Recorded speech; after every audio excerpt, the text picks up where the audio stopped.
The rule of three states, things that come in threes are inherently more appealing than those that don't. With the next generation GMC Sierra, Canyon, and Sierra Heavy Duty, we couldn't agree more. Whether you choose to have the world's first 6-function multi-pro tailgate, available only on the next generation GMC Sierra SLT, AT4, and Denali models, to confidently take on heavy loads with the available 6.6-liter V8 Duramax turbo diesel in the GMC Sierra Heavy Duty, or to get behind the wheel of the only midsize premium pickup on the road, the GMC Canyon, you'll realize all three help you do one thing: go professional grade. Step up to GMC and get 20% below MSRP on next generation 2019 GMC Sierra Double Cab and SLE Crew Cab models with a traditional tailgate. We are professional grade. GMC. Offer includes price reduction below MSRP and purchase allowance. Not available with special financing, lease, and some other offers. Take retail delivery by 9/3/19. See participating dealer for details.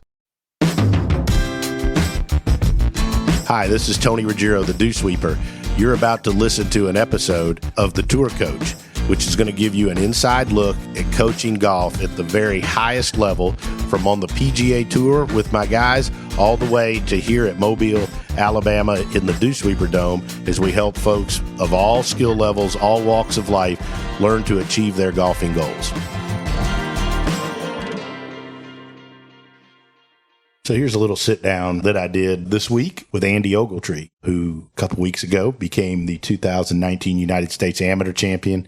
Can honestly say, of all the things I get to do in instruction, that was one of the cooler moments for me, being part of that and watching young man develop over 4 or 5 years and see him continually get better, watch the lessons he's learned, and then watch him play just such a fantastic week of golf and see his self-belief and see his resolve in every text message and every phone call, and then being part of something and watching a person's, forever his golf life change, as he'll always be a United States Amateur Champion, and watch the opportunities unfold in front of him. But I think the thing you're going to get out of this is, one, his self-belief, two, just what a normal, laid-back person he is. And he is an absolute pleasure to coach.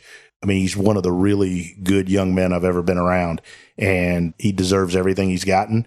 And I know that there's a lot of cool and great things ahead of him, but I'm so excited that he's taken a little bit of time to enjoy this and enjoy being part of the Walker Cup and all the things that have to come in front of him.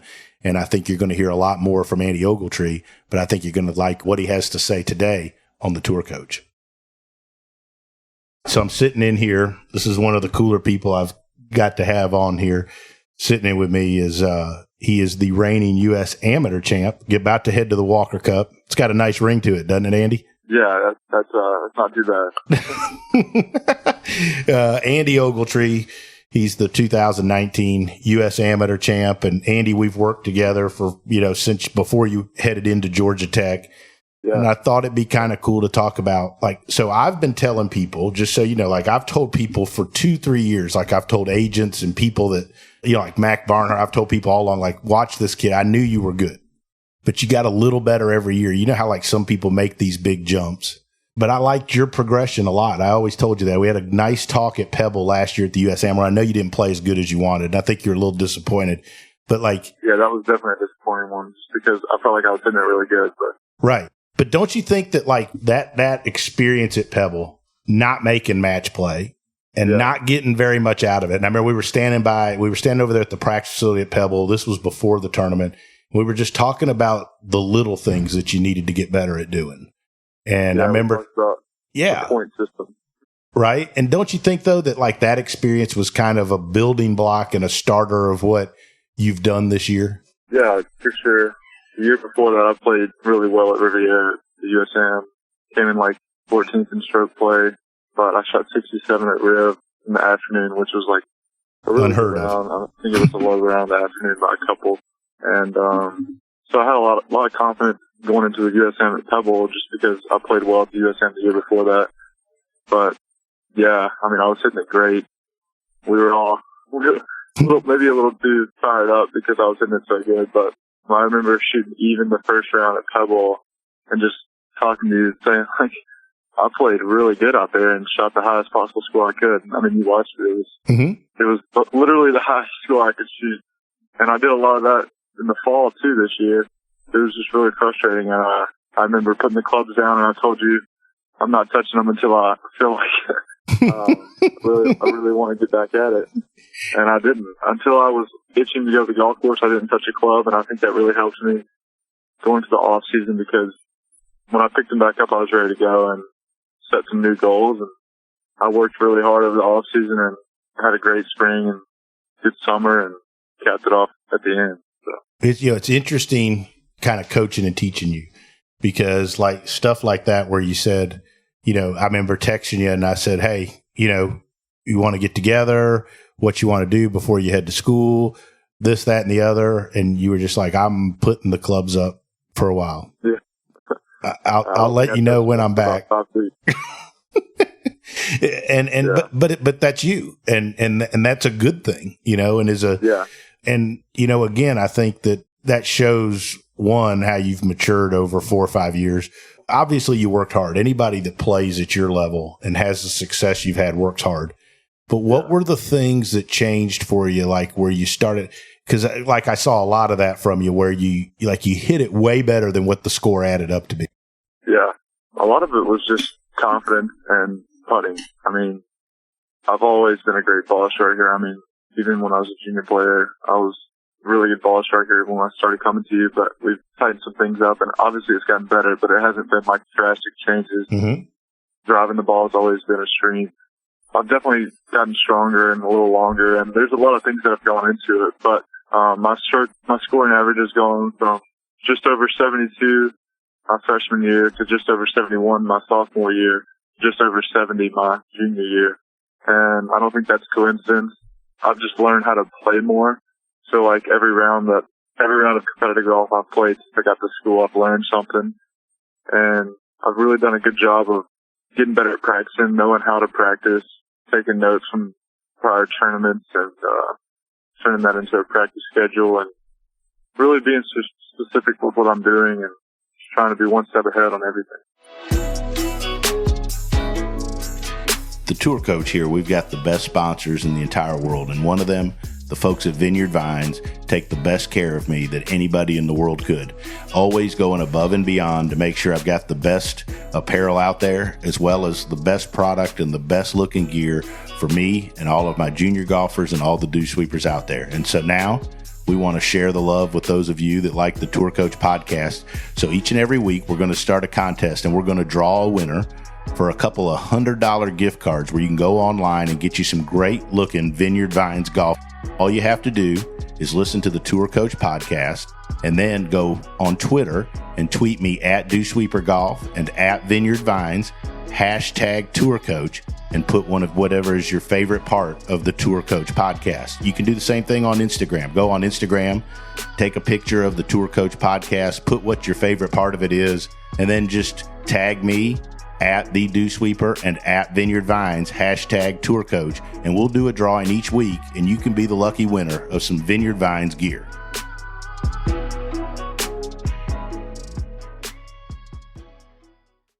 One thing I've noticed, and I don't think it's a coincidence, is like I've always thought you've been really good at, like, you've stayed on track with whatever it is we're working on. I think you've done you've done an amazing job with, like, you never try to swing like anybody else. We've always, from my point of view, we've always just tried to make Andy Ogletree's swing work the best it can for Andy. Yeah. And so, like, but I thought the last year in particular, your commitment to, like, where you send videos, not every day, but where you you want to know, like, you'll send it and you'll say, I'm hitting it great. What's it look like? So you can understand it better. I think your commitment to that has increased a tremendous amount. Yeah, I used to never really worry about my swing, but now, I mean, I've noticed more so with my good swings to know why it feels good and why it's doing what I want it to do. I mean, more than just, oh, that felt good, that's going to do what I want it to do. When I can go back and look at an old video and say, oh, I was hitting it really good at this point, this ball felt right, and this is why it felt right. And I can go back to the swing thoughts I had with that video.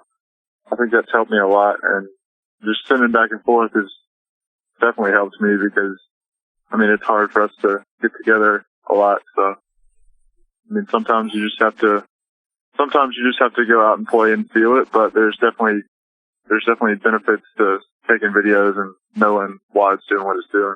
You know, and obviously as you transition, you know, this time next year, your schedule will be a little different. You'll be playing a little different stuff. And then it actually gets easier. People don't understand, but it actually gets easier to work. Like in my situation, because you're at events that are easier to get to and so forth. But, you know, I just think it's fascinating, like how you've developed, where so many players become so dependent on a teacher. Like I know you see that with folks, and yet you've really just strived to understand it better yourself and like almost be able to self-coach yourself. And that doesn't mean I'm not doing a good job. That just means you're getting better at understanding it. Yeah, for sure. I mean, Jimmy Gamlin, who taught me how to play, was always big on knowing why. You want to know why. Mm-hmm. If you don't know why it's doing what it's doing, I mean, you're just wasting time. And he'd always say, what does that feel like? Mm-hmm. When I feel like doing, what was I thinking? What did I feel in my swing that was different?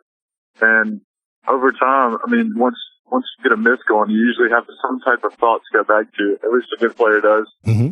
And it's not the only time that I call freaking out is when I go through everything I can think of that doesn't feel right, which is not very often. So I've become pretty good at figuring it out on my own, for sure, I would say.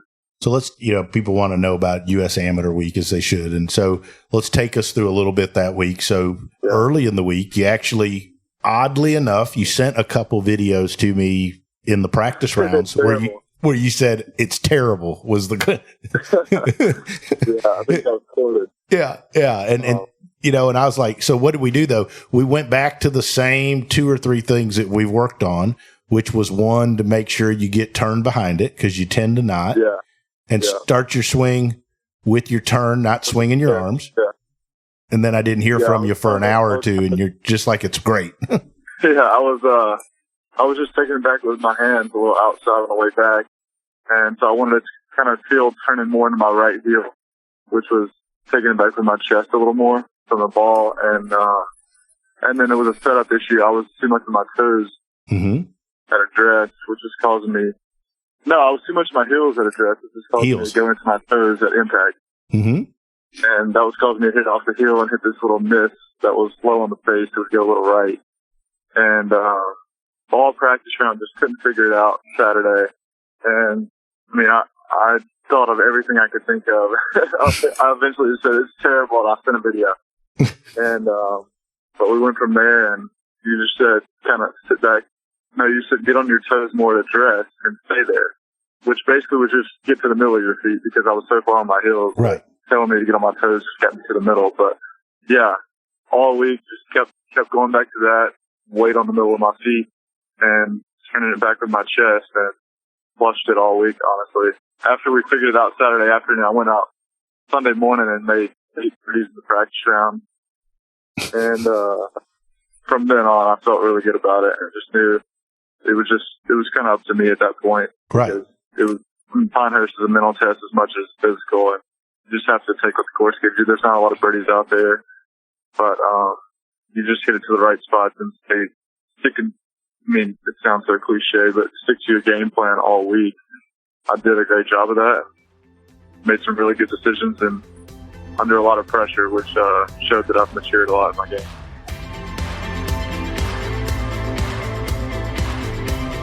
You know, and you said something to me. I'm sure you remember, but like I texted you, like, how is it feeling? Right? I text every day and just check, and you know, you said if I keep doing what I'm doing, and I play the course the way the course was meant to be played, you said, I don't think anybody's going to beat me here this week. Yeah. And I remember seeing that, and I was like, well, damn, that's pretty good. Yeah. Right? Yeah, that's just where I was, and I don't know, I felt this really calm confidence all week that was like nothing I'd ever really experienced, which is kind of weird because it's the biggest stage of my life, but it was really cool. And I think, honestly, my whole life is kind of built up to this. I mean, I won a lot of junior tournaments when I was younger. Got to college, didn't really do what I'd hoped to do the first couple of years, and this year got myself in contention a lot and just never really got it done. But I was always near the leaderboard in contention, and you can't be taught that kind of stuff. You just kind of have to be there and learn from it and say, oh, well, why didn't I win this tournament? Or what could I have done better to give myself a better chance coming down the stretch? And I did a great job of learning from every tournament, and I won one earlier this summer at the Monroe, which was a great breakthrough because it's been a while since I've got it done and learned how to win again. And just, I felt like I was going to win all week. What are some of the things you learned from the times that you weren't successful? Because those are the things that are interesting to me as a teacher and a coach. And I agree, like I can't teach you that. You know, I love hanging out with you and we work. And I mean, one of the things I enjoy about coaching and teaching is I enjoy the time that we spend working and and I learn from you. But what are some of those things that you've learned? Because they're not something we draw like, on the computer screen. The main thing I would say that I learned was just that it doesn't have to be perfect to win. For the longest time, I thought everything had to be perfect, and I would be so hard on myself. It'd be the first round of a tournament, and I'd be 2 under with 3 to play with a par 5 to go, and shoot 2 under and think I left 2 strokes out there, and just stuff like that. When it's like, I mean, you have 36 more holes. It's not that big a deal. The amount of times I've gone out and shot below 130 in 36 holes is, I mean, I've done it so many times in qualifying and practice. Like, I shouldn't be freaking out about that kind of stuff. And I never really freak out anyway, but shouldn't put pressure on yourself and beat yourself up for not converting. I mean, it's a hard game. Telling yourself every hole, every hole is another chance. You miss a 5-footer. I mean, nobody on tour makes 100% of their 5-footers. So it's just like an odds percentage game, and you just have to just keep going. I mean, it sounds boring and like there's not much to it, but it's true. And I learned that you don't have to be perfect to win. You don't get a ball up and down, get the next one up and down. You just make good decisions, stick to your game plan, and if you do that over the course of 54 holes, you're probably going to end up somewhere at the top. So you're not going to win all of them. Every now and then something has to go right, and it's just maybe one ball kicks left instead of right, and you win. Mm-hmm. Just kind of going in with that mindset has helped me a lot. To me, from like I as much as I wanted to go to Pinehurst because I learned to play golf there, it's my favorite place. Yeah. Couldn't get there, but like I was watching on TV, and my favorite, actually my biggest, the big moment for me was the semifinal for you, where you beat Coe and Trolio, who great young player. Man, I was so impressed. But like neither of y'all played that well. Nah. Like to me, those are the hard ones sometimes. Everybody thinks like, oh, it's, when 2 guys go out there and they shoot 6 under, that's harder. But like to me, when nobody's playing good, sometimes that's to me the harder one to kind of stay in it and get it done. I'm a big believer in match play. You kind of play to your competition. Mm-hmm. It's easy to not stay on the gas and not keep your mind focused when your competitor's making bogeys. It's easy to make bogeys yourself. And yeah, it was really good to figure that one out and just grind it out. It gave me a lot of confidence. I mean, the amount of times I've seen articles that say, oh my gosh, Andy Ogletree shot 7 over in the semifinals of the USM and won. Like, who cares? I won the USM.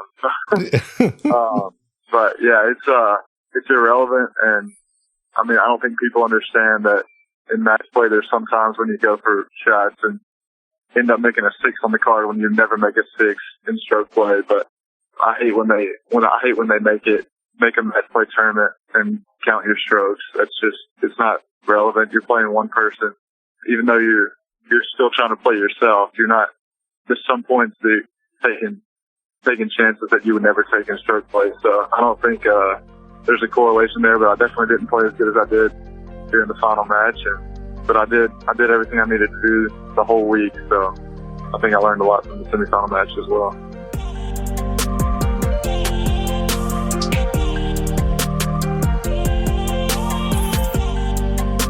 And let's talk about the final match as we wrap it up. But like, so you obviously playing a great player, Augustine from Vanderbilt. He played awesome all week. You get off if you just look at the scorecard, or you turn on online score and you see that you're 4 down, right? But then when you look, like, you're 3 under par or something, 2 or 3 under par. Yeah, I remember talking to my caddy after the 11th hole, and I said, I'm 1 under par, and I'm 4 down. But, that's the beauty of match play, and if it was an 18-hole match like all the other ones, it would have been over, and there was nothing I could do about it, even though I shot 3 under par. So when I say that to win a tournament like that, some stuff has to go right, and it definitely has to. And you can't just, Tiger Woods was, 7 down in one of his U.S. games? Yeah. It takes some stuff going your way, and it went my way, and I never let it get to me. That was the biggest thing. I was 4 down through 5, but never once did I think I was going to lose that match. And just kept finding a way to claw back, and I made 2 really critical birdies to finish out the morning 18, birdied 17 and 18 after missing a short putt on 16, kind of let him off the hook. But made 2 birdies there and had some momentum going to the afternoon round, which I think helped a lot.